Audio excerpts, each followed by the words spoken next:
নমস্কার নমস্কার সৃজন, আপনারা আমার মিডিয়া, আমার কাছে মিডিয়া কেনার টাকা নেই।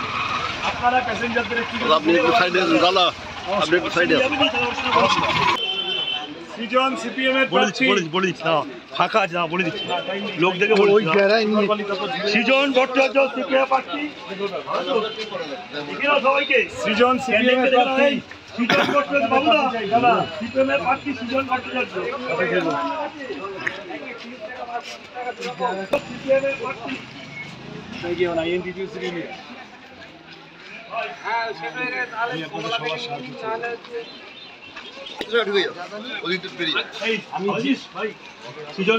জিনিসের দাম কমাতে লড়ছি চাষির জন্য। আমি খবর পাই যে আজকে রাত্রি 10:30 অ্যাপ্রক্সিমেটলি আমাদের পার্টির মঙ্গলাচরণ চক্রবর্তী 66 বছর বয়স, স্ট্রেন্ট আছে, ভদ্রলোক নিজের বাড়ির সামনে দাঁড়িয়েছিলেন। কিছু গুন্ডা আসে, সেই গুন্ডারা এসে প্রথমে তাকে বলে সিপিএমের হয়ে বুথে বসা যাবে। তিনি বলেন যে আমি কোথায় বসবো সেটা আমার ব্যাপার। বলার সঙ্গে সঙ্গে নেমে এলোপাথারি কিল, চর, ঘুষি, লাথি, কপালের এতটা ফেটেছে, বিভিন্ন জায়গায় চোট আছে। তখন তাকে বাঁচানোর জন্য একজন 72 বছর বয়সী ভদ্রমহিলা এবং একজন 15 বছর বয়সী কিশোর তারা এগিয়ে আসেন। তাদেরও চোট হয়, তাদের ওপরও চড়াও হয় এই ক্রিমিনাল। তারপরে তারা বাইকে করে পালিয়ে যায়। বাইকের ইয়ে কি 2426, এই বাইকের এটা জেনে রাখো তো, বাইকেরটা জেনে নাও। এটা 101 নম্বর ওয়ার্ড, পাটুলি থানার অন্তর্গত। এই পাটুলি থানার অভ্যন্তরে কয়েকদিন আগে সিপিআইএম কর্মী, ক্যান্সার পেশেন্ট, তাকে মারধর করা হয়েছিল। আমরা অভিযোগ জানিয়েছিলাম। তৃণমূল কর্মীটিকে ধরা তো হয়নি বটেই, বরং সেই সিপিআইএম কর্মীকে থানায় ডেকে ফলস কেস দেওয়া হয়েছে।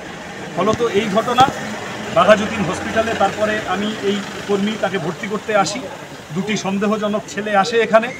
তাদেরকে আপনাদের উপস্থিতিতে তাদেরকে এই ভিকটিমরা যারা মার খেয়েছে সেই মেয়েটি আইডেন্টিফাই করে যে এরা ওই গুন্ডামির মধ্যে ছিল, এবং আমাদের কর্মীরা তাদের একজনকে ধরে নেয়। ধরে নেওয়ার পরে পাটুলি ওসি না নেতাজিনগর ওসি কে একে ধরবে এই গড়িমসিতে খানিকক্ষণ যাওয়ার পর আমরা ফাইনালি নেতাজিনগর থানার হাতে এদের এই যে ছেলেটি, সে তার নাম বলেছে সোমনাথ রাউত, মিডিয়ার সামনে নাম বলেছে সোমনাথ রাউত। এই মাঝখানে কে তৃণমূল নেতা কি বলে গেল, বাচ্চা সিং না কি নাম, সে এসে আপনাদের ক্যামেরার সামনে ওই ছেলেটিকে চড় মারে। আমরা কিন্তু কোনো রকম গায়ে করিনি, আমরা আইন নিজেদের হাতে তুলে নিইনি, এবং আমরা পুলিশের জন্য ধৈর্য ধরে অপেক্ষা করেছি। এই তৃণমূল নেতা এসে এই ইনটক্সিকেটেড ছেলেটি প্র্যাকটিক্যালি মাতাল হয়ে আছে, একটা কথা বাক্য জড়িয়ে যাচ্ছে, ওর বলতে পারছে না, তাকে এসে চড় মারে। সে এখানে আরও খানিক কী সব বলতে যায়, কেওস তৈরি করতে যায়, তারপরে তাদের লোকেরাই তাদেরকে নিয়ে ভেগে যায়।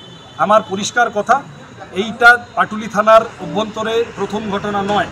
আমরা এই সন্দীপন মণ্ডল ছেলেটি, যার কথা ওরা প্রাইম মূল অভিযুক্ত হিসেবে বলেছে, যে ছেলেটি ওখানে গিয়ে এই 66 বছর বয়সী ভদ্রলোককে মারধর করে এবং বাকিদেরও ম্যান হ্যান্ডেল করার চেষ্টা করে, ফিজিক্যালি অ্যাসল্ট করার চেষ্টা করে, সাথে আরও কয়েকজন ছিল।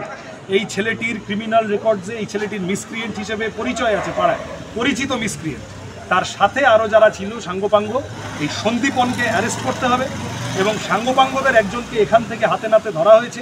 আমরা আইনের উপর আস্থা আছে বলে পুলিশের হাতে তুলে দিয়েছি। উই উইল ওয়েট পুলিশ কি অ্যাকশন নেয়।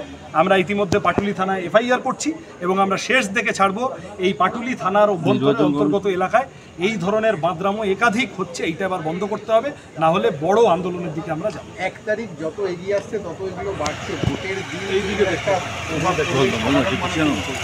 তৃণমূল কংগ্রেস ভয় পেয়েছে, তৃণমূল কংগ্রেসের হাঁটু ঠকঠক করে কাঁপছে। না হলে তৃণমূল কংগ্রেস এই ধরনের অত্যাচার নামিয়ে আনা, বয়স্ক মানুষদের বেছে বেছে, ক্যান্সার আক্রান্ত কর্মীদের বেছে বেছে, মহিলাদের উপর বেছে বেছে আক্রমণ করে একটা ভয়ের পরিবেশ তৈরি করতে চাইছে। এগুলো যত করছে তত যাদবপুর বিধানসভায় আমাদের ভোট বাড়ছে।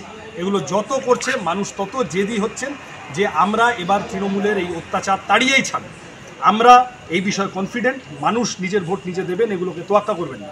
কিন্তু প্রশাসন, পুলিশ, পাটুলি থানা, তাদের ওসি সম্পর্কে ইতিমধ্যে অনেক রকম প্রশ্ন আছে, তার এক থানা থেকে আরেক থানায় ট্রান্সফার ইত্যাদি নিয়ে। এদের প্রত্যেককে নিজেদের কাজ নিরপেক্ষভাবে পালন করতে হবে। এখনও অবধি সেই কাজ হয়নি। আমরা এইটা হাতে নাতে ধরে তুলে দিলাম। এরপরে থানা বলতে পারবে না যে আমরা ক্রিমিনালকে খুঁজে পাইনি। আমরা তুলে দিয়েছি, আটক করেছে নেতাজিনগর থানা। We will see what action is taken. যদি এখান থেকে কোনো অ্যাকশন না হয় আমরা সর্বোচ্চ স্তর পর্যন্ত যাব। এই মাদ্রামো এই চত্বরে, যাদবপুরের শান্তিপ্রিয় চত্বরে বন্ধ হওয়া দরকার।